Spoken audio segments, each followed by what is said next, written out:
All right, good afternoon. We're so glad that you're here. We have Amber Davies.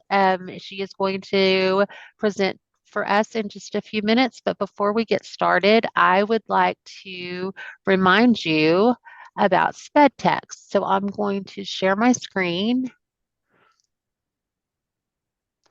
And if you haven't, if you haven't heard about sped text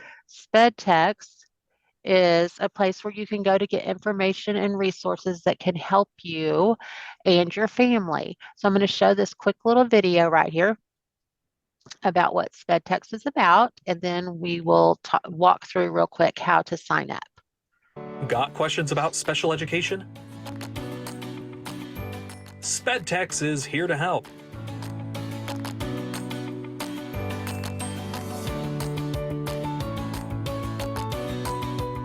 SpedText is the Special Education Information Center for Texas.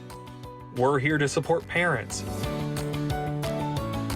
provide resources to educators, and connect with community partners to the success of children with disabilities. Contact us today.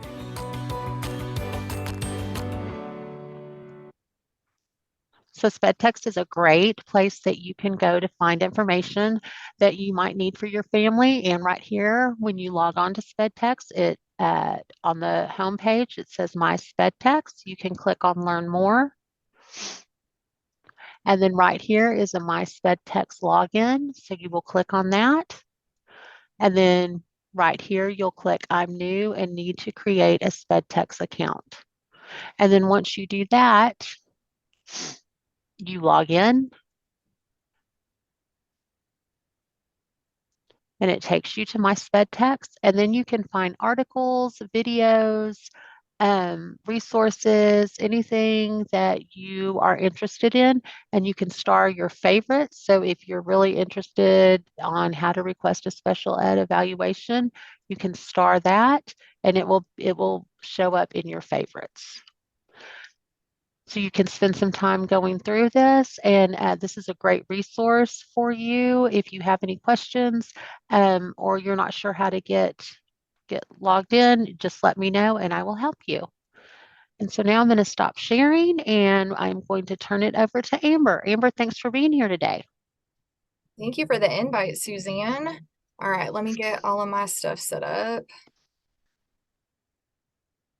Okay. Are you seeing my TSLAT Zoom or page? Yes, ma'am. Yes. Perfect. All right. Okay. So we're going to spend some time today talking about TSLAT, and that stands for the Texas Statewide Leadership for Autism Training. And this is the website that we use for the state of Texas in education. My name is Amber Davies, and I'm a speech language pathologist, but I also serve as the autism consulting here at Region 14. And TSLAT is the network that I'm on of all of the other autism consultants that are at the other education service centers in Texas. So this is our website. All right. So I hope some of you have heard a little bit about TSLAT before, but we're going to talk a little bit about why it's important for us to have all of these resources in the state of Texas, okay? So let's talk for just a second about the prevalence of autism in our Texas schools. So these are the number of students in the state of Texas that are receiving services under the eligibility criteria of autism, okay? And you can see in the school year last year, 21 to 22, we were serving 93,000 students in Texas. So starting back in 2013, we were at 41,000. So there's a big jump there, which is why all this information is so important. So this chart gives us a little bit more in-depth information, and it shows on the left-hand side that the new numbers from the CDC that came out in November of 21 say that 1 in 44 children in the United States have autism. They looked at 8-year-olds and got that number that way. So that is specific to the United States. That's our number here in the US. But also, we know that 1 in 58 students in Texas public schools are receiving special education services under the primary eligibility of autism. Okay. Now, we do know that we have students in public education that are not properly identified or didn't qualify for those special services, or they may also have a different primary disability other than autism. So the autism is secondary, for example. Okay. So if you look in that 9 years between the 12-13 school district to the 21-22 school district, we saw a 125% increase in the number of students who were receiving autism services through special education in our schools. So that's why the work that we do on TSLAT and the information that we have on TSLAT is so important. And that's also why we want everyone to know about it. Okay, so the National Clearinghouse on Autism Evidence and Practice, which we're going to talk about a little bit more, they say that the increased prevalence of autism has intensified the demand for that effective educational and therapeutic services, and intervention science is providing evidence about which practices are effective. So we talk about those evidence-based practices a lot. You hear that all throughout education, and that's why making sure we have good resources available is so important for us, because we know not everything that we see on the internet is a good quality resource. Okay, so there are these 3 organizations that you see at the corners of this triangle here, and they have published research and put out these papers that talk about what those evidence-based practices are. They started looking at research that was published between 1990 and 2011, and published reports several years later. But then in 2020, in April of 2020, we had another report that came out from the NPDC that identified those 27 evidence-based practices. And that's what you will see us talk about a lot on the website. Okay, so let's talk for just a second about that report and what it looks like. So this is the front of that. And what we've done is we have gone through and looked at all of that and made sure that we updated the information on our website so that we're following the most current evidence-based practices. So what they did was they added a few things. There are new things that that met that strict criteria of being an evidence-based practice, and so some of the things got reorganized a little bit too. So we have 28 evidence-based practices now with this new report. There are also 11 other practices that have some evidence, but they've not yet met that strict criteria required for identification as an evidence-based practice. So you will find information about that also on our website too. So we expect that, the next time a report like this comes out, we'll see some of those 11 other practices as they have more research done on them. So all of the training and the resources that we have on our website are centered around these identified evidence-based practices. Okay. So is the use of EBPs or evidence-based practices a requirement for teachers? It would be ideal if we used all of them, right? But is this a requirement for teachers? And the answer to that is yes, it is a requirement for teachers. The Every Student Succeeds Act, or ESSA, of 2015, and then of course IDEA and the Autism Supplement to Texas IEPs all require that educators use scientifically based, evidence-based, research-based practices in their teaching.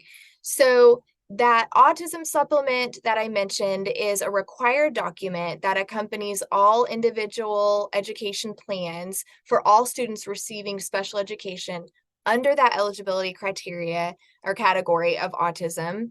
And the autism supplement requires that 11 strategies be considered for all students with autism. And one of the 11 asks, what evidence-based practices will be used with this student? So educators need to be versed in the language of those identified evidence-based practices in order to complete that part of the IEP document and to most effectively meet their students' goals. So TSLAT, excuse me, has had legislative and TEA support to provide the resources needed to ensure that teachers implement evidence-based practices with fidelity, okay? You can find a guidance document on the Autism Supplement on the front page of txautism.net. That's their website, the TSLAT website. And there's even a short 30-minute online course that's titled Understanding the Autism Supplement, if you'd like to know more information about that. Okay. We also have the new commissioner's rules related to autism document that answers some of those frequently asked questions. It has examples of well-written and poorly written documentation. There's some key points and additional relative information to help accurately complete the supplement, and that guidance document you can find on our website as well. Okay, so when we surveyed teachers about the use of evidence-based practices, most were unable to name those identified EBPs, or when asked if they were using any of them, they said they were not, when in fact they actually were. So when we asked more detailed questions about their practices, they were using things like reinforcement, prompting, modeling, task analysis, time delay, etc. They just didn't know that what they were doing had specific names. So using our resources in our trainings on EBPs can help give educators the vocabulary and the language to give themselves credit for the good teaching that they are already doing. Most teachers find that they are using the strategies, but the way that they are implementing them could be tweaked a little bit to make them more effective. So our trainings are for new teachers, but they can also take good experienced teachers to great, okay? All right, so here's that website. I mentioned it just a second ago, but the TSLAT website is txautism.net. So that's where you can find all this information that I've been talking about and what we're gonna look at now, okay? All right, so all the resources that I'm getting ready to talk to you about are in that one spot. Okay, so before we go into all the resources, I bet you guys can take a guess at the #1 most requested resource topic is. If you said behavior, that would be correct. This includes behavior change, reinforcing and reducing behaviors, monitoring behavior, tier 1, tier 2, and tier 3 behaviors, among other things, right? So we have 54 online courses specifically on the topic of behavior in individuals with autism, but actually most of our 90+ courses touch on behavior in one way or another. Then we have 40 videos in the video library on the topic of behavior too, and it looks like that. And you can search in that little search bar up there for behavior specifically, and then that's when videos will pop up. And then if you need those downloadable tools or new ideas to achieve a desired behavior, we have over 20 tools that you can use in your classroom tomorrow, okay? So you can click on one of the tools that you want to look at, and over on the right-hand side, which I'll show you in a little bit, there is a little download button for the PDF. You download that, print it out, laminate it, whatever you need to do to it, and use it in your classroom the next day, okay? So communication has been the second highest need for support. And of course, this is my area as a speech language pathologist, right? So we have 30 online workshops and trainings on the subject of communication, okay? And then there are 17 videos and strategies in action concerning the subject of communication. And then we have 15 tools with downloadables and steps for implementation available on the Autism Circuit website. So we showed you those 2 topics concerning autism, right? Those behavior and communication. We also have training strategies and tools for all of these subjects that you see on the screen and more, okay? All right, so according to some research from 2009, the single most significant barrier reported to preventing the implementation of EBPs is lack of time, right? So you guys having time to go out and search for what the newest evidence-based practice is and how to implement that and all of that. So what we've done is we have taken all of that information and put it into our website so that it's easy for you to look for what you need and then learn about what you want to know more about. All right, and then all of our courses offer badging or micro-credentialing. So when a course is complete, the participant earns a badge that can be added to their signature or LinkedIn or other social media account or to a hyperdocked resume. So anyone, maybe a principal, a parent, a prospective employer, can click on that badge and it'll show them what you've learned as a result of taking the course, how many hours of study it required, and information on what TSLAT is, and then the people providing the training. So the badging company can validate that you did in fact complete the course. Our longer courses offer a badge for the single course, but some of our shorter courses require completion of a series before you can earn a badge. All right. So let's talk for just a second about our autism circuit. And that consists of an autism circuit toolkit, which I mentioned those downloadables a second ago, and then the Autism Circuit Academy too. So we have tools in 4 categories. We have behavior, social communication, and classroom organization. And all of these include steps for implementation. And most of these include the downloadable, ready to print tools that were already created for you that I mentioned earlier. All right, and so this is what that looks like when you click on one of those tools, and you can see that, let me get caught up for a second. There's the when to use it and some tips for how to implement that in your classroom. And then also over on the right-hand side, we have so there's 2 different downloads on this one. There's a large one and a small one, but then there's also some resources that you can watch for how to implement it in your classroom. Okay. All right, here we go. My screen's having trouble catching up with my clicks. So, all right, this is a short video showing the autism toolkit. Hold on just a second. Let me get where I can hit play on it.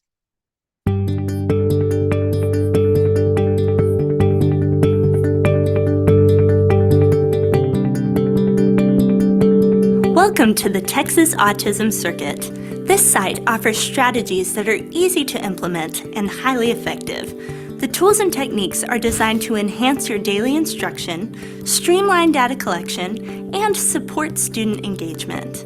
Here's how it works. From the homepage, click Tools. This will take you to a full listing of all of the tools in alphabetical order. The tools have also been organized into 4 categories: behavior, social, communication, and classroom organization. Now, let's take a look at one of the tools. Click on Token Board. You'll find real-world examples and in-class videos. Scroll down to find when and how to use the tool, implementation tips, and a Print This Tool button. On the right are resources that link to applicable evidence-based practices, downloadable templates, and quick sharing buttons. The Texas Autism Circuit works seamlessly on your phone or tablet, ready to use anytime you need it. Check out the Texas Autism Circuit for yourself and energize your classroom. All right, so that's the Autism Circuit, and it does have a separate website, but you can still get to it from the txautism.net that I've been mentioning. Okay. So the Autism Circuit Academy program is for educators. It is not open to family members at this time, but we do have the Academy endorsement program, and it's comprehensive professional development designed to help Texas educators acquire and effectively implement evidence-based practices for teaching students with autism. Okay, so since this is a parent webinar, I'm going to skip over that information. But I will tell you that since 2015, we've had 686 educators from all 20 regions that have earned that full endorsement. And we've had over 2,000 educators that participated in some way and learned more about those high leverage evidence-based practices. So that's impacted a minimum of 15,000 students with autism across Texas. So we're really, really excited about that. And this year we've got another strong start to our cohort that will end by June this year. Okay, and our own Suzanne McGuire, I believe, was in the first one, maybe. And so we're really excited that now she's joined us over at Region 14, but she has been through the Autism Circuit Academy. So we love sharing this quote by her. Okay, so there are some mentoring guides available on the website too that anybody can look at and can download. These are for school-based employees instead of, for parents. So we've got some for general education teachers, then specifically for special education teachers, and then also those behavioral evidence-based practice trainings are also available on the mentoring guides as well. So we have a foundational track and then an in-depth track that can be followed with that guide. And then there you can see that there's a difference in the number of hours for each of those. And then you can also find the timeline, follow the timeline so that you're spreading it out throughout the year. So, onboarding for new teachers and then just some teachers who maybe need some refreshers on working with students with autism. Then there's also key points, vocabulary questions for the mentor to review. So that, it really is a download and then, use as soon as you look through everything. So we wanted it to be something that was easy for everyone to do. And it's also available. You can use that for PLCs, professional learning communities in your school setting as well. And then it also has links to all of those free resources that are available on the TSLAT website, and then some that are available outside of the TSLAT website. Okay, so the other thing that you can find information out about on our website is the Texas Autism Conference. So this year, this is our 31st annual Texas Autism Conference, and it's going to be held June 22nd through the 24th, and it's going to be hybrid. So it'll be in person for the first 300 who register in Austin, but it's also going to be virtual. But then on Saturday, the 24th, that is a free day for parents and for family members, okay? So that content is all geared towards caregivers. And then all that material will be available for 60 days following the conference, so for you to be able to watch through our platform, our conference platform. So we are geared towards teachers and administrators and specialists, paraprofessionals for the 22nd and the 23rd, but then on the 24th, it's specifically for families and for caregivers. So you can find that information out online, and we'll be releasing our keynote speakers and things like that in the next couple of months, and registration will open soon as well. So what if you have someone who does not live in Region 14 who needs to connect with their autism consultant for their region? We do have a contact us page on our website, and that's where you can search by zip code, or you can just search by the region number, and it will give you the contact information at the service center for that person, okay? And then you can find out if they've got any trainings in their area. All right, so here is another video on why use txautism.net. We have 4 education specialists or autism specialists or consultants that range in experience from a few years to multiple decades, and from large cities to more rural areas. So I'm on here and we would be considered more of a rural area. So we can show that our resources are for everyone. And let me get that to play. As an educational consultant, Texas Statewide Leadership for Autism Training website has been one of the greatest resources for me. It's got lots of free resources, and it's open to the whole wide world. One of my favorite things to do is use the strategies in action, because sometimes they just really need to see exactly what it is I'm talking about if I'm not able to coach in that moment, and that gives them a way to see specifically what I'm trying to help them do in their classroom with their students. I actually like directing teachers to the interventions page on the TSLAT website that actually gives step-by-step instructions on how to implement an evidence-based practice. I know that was something that would have been very beneficial for me when I first started teaching. When I first started working with kids with autism, we didn't have a resource like that. And honestly, I think that is just amazing that teachers, we have that now and we can share that with them. So I've been researching for our districts and charters information on how to assess females to see if they have autism. And I'm not finding a whole lot of information out there right now. There's a lot of research going on. But I was very excited to see, not at all surprised, that TSLAT is on it. They're on top of it. They know it's a hot topic, and there's already a course offering to help evaluators consider some of the implications of testing females when it comes to autism. All right. All right, there we go.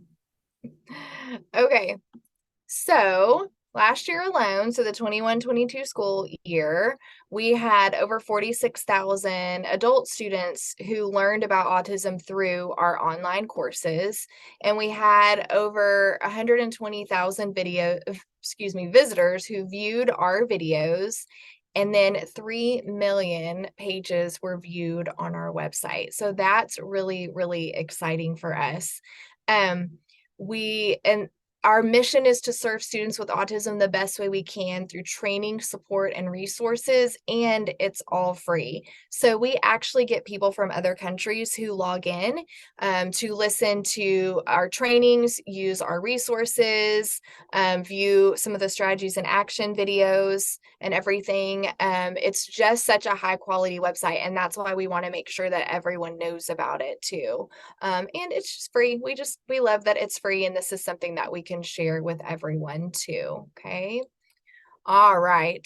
So here's that website again. It's the txautism.net website. And we also have a Facebook page too. So if you follow us on our Facebook page, we have over 10,000 followers, and we will, of course, add more information about the upcoming conference. When we add new trainings, which we are always working on adding new things to the website too. And when things like that get added, it will get shared on the Facebook page. So you'll know to log into the website and go look for that as well. Okay. All right, and then there is my contact information. And of course, Suzanne knows how to get a hold of me too. So if there's ever anything that you guys need, feel free to reach out to me or reach out to Miss Suzanne. And that's everything, Suzanne. Thanks, Amber. We appreciate that. So if y'all have any questions for Amber or for me, you can email me or email Amber, and we'll be there to help you. Amber, is there anything else you want to talk about? I think that's everything right now. Okay. All right. Well, if you guys have any questions, let me know, and we'll see you next time. Thanks again for being here. Bye-bye. Bye.